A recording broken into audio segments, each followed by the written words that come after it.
Good evening and welcome to All Things Sky Blue live in the Anecdote. Tonight I'm actually joined by Lewis, who's the founder of Proud Sky Blues. Thank you very much for joining me. You okay? Yeah, all good, Stuart. How are you? Good. Yeah, not too bad. Thank you. Not too bad. So, obviously, today's a bit of a special game for you, isn't it? Because it's Rainbow Laces. Yeah. Can you just tell us a little bit about Rainbow Laces and what it sort of represents and means? Yeah, so it's a Stonewall initiative that started 10 years ago, and it was just a way to encourage clubs, players, and fans to try and stamp out homophobia from football, really. So players can actually wear rainbow laces, you see the captain's armband in rainbow colours. And it started in 2013, and tonight was the 10th anniversary of that campaign. So it shows how far it's gone. It's still around, and it's having its impact. Yeah. Do you feel over the years that it has got bigger? I think so, yeah. It's definitely got bigger in terms of like more clubs are getting involved and make a big deal of it now. And we've seen that being paired up with other LGBTQ supporters clubs.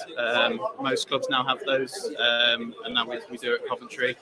And I think in terms of the impact on trying to change sort of the environment of football and make it more welcoming and safer for LGBTQ fans, it is having its effects. I still think there's a long way to go on that front.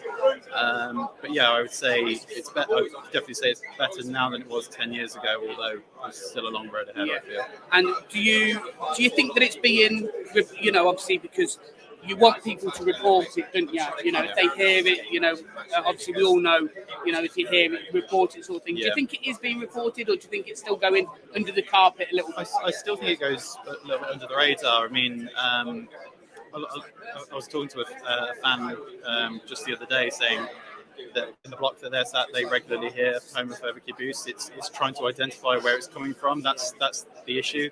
And it's normally just a one-off flippant comment. It's like so kind of casual. It's just really difficult to find out who that person might be and to report it safely. And it takes a brave person to maybe even stand up and try and call it out in person. Doesn't it? It does really. So obviously are you expecting the captain then to be wearing the armband in rainbow colours? Yeah, he will be. So that'd be great to see. Whether it's Kelly or Faz, I'm not sure yet. Depends if Kelly's back from injury. I'm not sure. But it'd be great to see whoever it may be. Yeah. That's excellent. So, what sort of events can people sort of come to join, and even if they're not a member of the LGBTQ community, what kind of things can they come and do with you? What sort of events do you put on? So we do match day socials, usually on Saturdays rather than night games. Tonight's a bit of an exception, just because it's Rainbow Laces, so we wanted to be here and make an appearance. We're normally here on a Saturday match day, and anyone's welcome. Although we're an LGBTQ supporters club, we're an inclusive group, but we're not exclusive. So if you're an ally, you're more than welcome to come along and have a chat with us. And it's just about getting together, a bit of a social event, meet new people, make new friends, and enjoy the football together. Brilliant, excellent. Well, let's move on to today's game then. How are you feeling about today's game? A bit nervous based off previous results. I'd kind of be happy with a draw, I think, so long as the performance merits it. I think that's the main thing everyone wants to see. I think when you look at the Rotherham game, there was a lot of really kind of sloppy play, not enough drive, and I think that's what we want to see from the lads, really. I'd love a result, absolutely, but I think it's going to be a tough one. People saying West Brom maybe aren't great on the road, but they're definitely a team that's scoring. They've got a lot of threats, and if we're a little bit vulnerable, then I do expect them to punish us for that, unfortunately. So, sorry, it's not as positive as it ought to be, but I'd be happy with a draw. But do you think a change of formation's needed, or? It may be needed. Whether we're going to see that, I don't know. I think Robinson's going to stick to his guns, to be honest. At least he is quite stubborn in playing that. I think he's brought the players in to play this formation specifically, to change it in October. I just don't see him doing that. And it's what do you change it to? There's been a lot of different suggestions whether we go back to how we were last season with one up top and a box midfield, which I'm not against personally, but I can see it sticking with two up top. Yeah. Would you change any sort of personnel or? I'd like to see Tats starting more. I was surprised that he was left out. Was on bench against Rotherham? Yeah, he was. So I'd like to see him start. Because he come on with Callum, didn't he? Callum, which is great to see. Great to see him back. I think bringing Tats on, just people who are a bit more attacking minded, a bit more pace. I think that's what would help us, to be honest. And what about defensively? We're kind of spotted central defenders all of a sudden compared to last season. It was obvious we were going to pick last season. This season's a bit different. I'd like to see Lati Bodier a bit more. I thought we looked great at the start of the season, very calm on the ball, very cultured. I'd like to see him come in, but would you take out?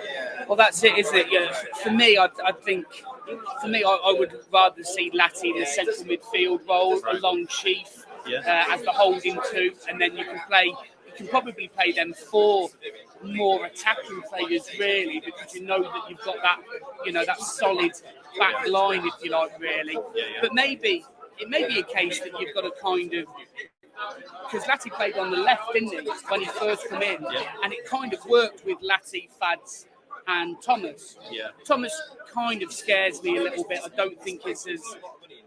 I think as the games have gone on, I think he hasn't been as solid as he was maybe at the start of the season. But whether that's confidence being a bit knocked with the leaking goals, what do you think? Maybe. I was quite confident with him initially, but it was that mistake against at Watford.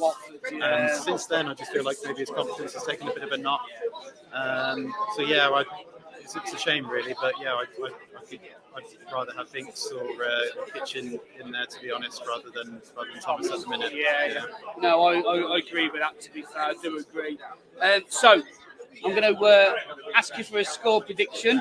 What do you think it's going to be? I'm going to go. I said I'd be happy with a draw earlier, so I'll stick with that. I'll go with a 1-1 draw. Would be okay. I think. I know we all want 3 points. But it's just the performance, isn't it, that we really want to see? Yeah. It's the past 3 games. I think the performances have got worse and worse and worse. So we just want that solidarity and the performance of the whole team and not losing the ball and making silly mistakes. We know that they're not going to keep the ball all the time, but it's cutting out the areas, isn't it, that we need to make sure. So where can we find Proud Sky Blues? So we're all on social media, Instagram, X or Twitter if you prefer, and we've got a Facebook group as well, but a lot of the kind of interactions are on Instagram and Twitter, so that's probably the best place to follow us. Okay, lovely. Obviously we'll put that link in ours as well, and obviously anything that you put on will retweet as well. If you can do the same for us, it'd be much appreciated. Please go and like and subscribe. Thank you to Lewis for coming on, very much appreciated. And thank you for your insight. No worries. Cheers. Thanks very much. Thank you.